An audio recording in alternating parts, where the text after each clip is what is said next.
हमारी बॉडी में अलग अलग ऑर्गन्स होते हैं जिनके अलग अलग काम होते हैं। वैसे ही हमारी गवर्नमेंट के भी अलग अलग ऑर्गन्स होते हैं जिनके अलग अलग काम होते हैं। हमारी गवर्नमेंट के 3 ऑर्गन्स हैं। पहला है लेजिस्लेचर, दूसरा है एग्जीक्यूटिव और तीसरा है जुडिशरी।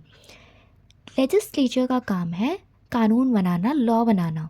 अब सेंटर पे हमारा लेजिस्लेचर है पार्लियामेंट। इनमें आते हैं प्रेसिडेंट, लोकसभा और राज्यसभा। और स्टेट लेवल पे हमारा लेजिस्लेचर है स्टेट लेजिस्लेचर, जिनमें आते हैं गवर्नर, लेजिस्लेटिव असेंबली और कुछ स्टेट्स में लेजिस्लेटिव काउंसिल भी होता है। अब कानून तो बन गया, अब इसको लागू कराने का काम होता है एग्जीक्यूटिव का।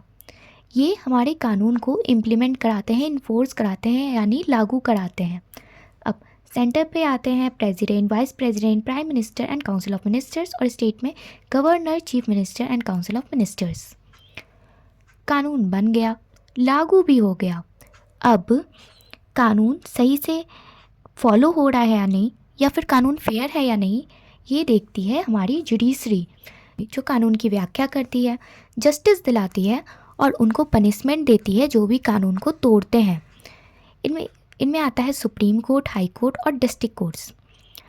अब हालांकि ये तीनों सेपरेटली अपना काम करती हैं, बट फिर भी एक दूसरे पर चेक बनाए रखती हैं, यानी एक दूसरे को चेक करते रहती हैं, जिससे पावर का मिसयूज़ ना हो। यानी कि अगर कभी भी जुडिशरी को लगता है कि जो लॉ बन रही है या जो लॉ इम्प्लीमेंट की गई है वो सही नहीं है या फिर कॉन्स्टिट्यूशन के दायरे से बाहर आती हैं, तो उसे कभी भी रद्द किया जा सकता है।